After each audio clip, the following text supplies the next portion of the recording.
اعوذ باللہ من الشیطان الرجیم بسم اللہ الرحمن الرحیم ومن الناس من يتخذ من دون اللہ اندادا یحبونہم کحب اللہ والذین آمنوا اشد حبا للہ۔ لوگوں میں کچھ لوگ ایسے ہیں اللہ کے علاوہ دوسروں کو اللہ کا ہمسر قرار دیتے ہیں، وہ لوگ ان سے ایسی محبت رکھتے ہیں جو اللہ سے رکھنی چاہیے، بلکہ ایمان والے اللہ تعالیٰ سے شدید محبت رکھتے ہیں۔ تو محبت کا معیار اللہ رب العالمین متعین کر دیے۔ عموماً انسان محبت انہی لوگوں سے کرتا ہے جن سے اس کا مفاد فائدہ لگا ہوا ہوتا ہے۔ تو اللہ رب العالمین سے محبت کیوں ہونا چاہیے اور اللہ رب العالمین کے علاوہ دوسروں سے محبت کیوں ہو رہی ہے؟ یہ دو باتیں۔ اللہ رب العالمین سے محبت اس لیے ہونا چاہیے کہ اللہ رب العالمین سب سے پہلے ہم کو انسان بنایا، پھر ہماری ضروریات کی تکمیل کے لیے پوری کائنات کو مسخر کر دیا۔ اس کی تفصیلات اگر لکھنا چاہیں تو 7 سمندر بلکہ اس سے ڈبل بھی اگر ہو جائیں تو اس کی تفصیلات ختم نہیں ہو سکتی۔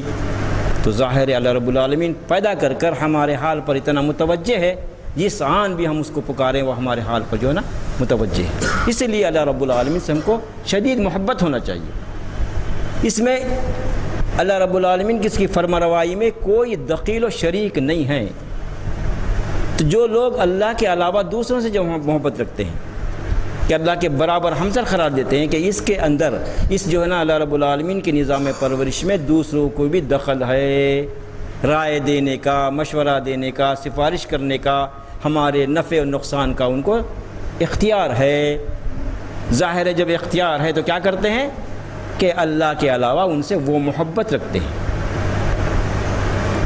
تو جب وہ محبت ان کے ساتھ ہوتی ہے تو اللہ رب العالمین پر صحیح معنوں میں جو لوگ ایمان رکھتے ہیں وہ اس بات کا یقین رکھتے ہیں کہ اس کائنات میں کسی اور کو رتی برابر دخل نہیں ہے۔ تنہا اللہ رب العالمین کائنات کو بنائے، کائنات کی ساری مخلوقات کی پرورش تنہا اکیلے کر رہے ہیں، اور کیسے کر رہے ہیں؟ رحمان اور رحمیت کے تحت کر رہے ہیں۔ اس لیے اللہ رب العالمین سے شدید محبت ہونا چاہیے۔ تو اللہ رب العالمین نبی کریم صلی اللہ علیہ وسلم کو یہ حکم دے رہے ہیں، قل ان کنتم تحبون اللہ فاتبعونی یحببکم اللہ یغفر لکم ذنوبکم واللہ غفور رحیم۔ جو لوگ اللہ رب العالمین سے محبت کے دعوے دار ہیں ان کو چاہیے میری اتباع کریں۔ اللہ سے اگر کسی کو محبت ہے تو وہ کیا کرنا؟ اللہ تعالیٰ اپنی محبت کے طریقے اپنے رسول صلی اللہ علیہ وسلم کو بتلا دیے۔ تو ظاہر ہے اللہ سے محبت اگر ہے تو اللہ کے رسول کی جو نا ہم اطاعت و اتباع کرنا۔ تو اللہ رب العالمین کیا کریں گے؟ یغفر لکم ذنوبکم، گناہوں کو معاف کریں گے، سمجھا؟ پھر اس کے بعد نبی کریم صلی اللہ علیہ وسلم فرماتے ہیں ہرگز وہ مومن نہیں ہو سکتا تا وقتے کہ میں اس کے پاس اس کے ماں باپ، پورے قبیلہ خاندان، بھائی بند اور ساری دنیا سے زیادہ میں محبوب نہ بنوں، وہ ایمان والا نہیں ہو سکتا۔ یہاں تک کہ میں اس کی ذات سے زیادہ محبوب نہ بنوں، وہ ایمان والا نہیں ہو سکتا، نبی صلی اللہ علیہ وسلم فرماتے ہیں۔ تو نبی صلی اللہ علیہ وسلم کی دعوت کیا ہے؟ اپنی بندگی، اپنی عبادت نہیں، بلکہ آپ کی تعلیمات کیا ہیں؟ لا الہ الا اللہ۔ اس کائنات میں ایک ہی ذات ہے اللہ رب العالمین کی، جو پوری کائنات کا جو ہے نا بنانے والا، چلانے والا، اس میں کسی کو اختیار نہیں ہے۔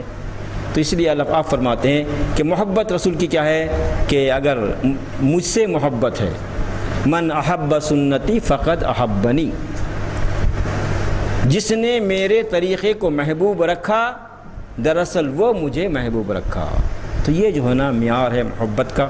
تو تھوڑی سی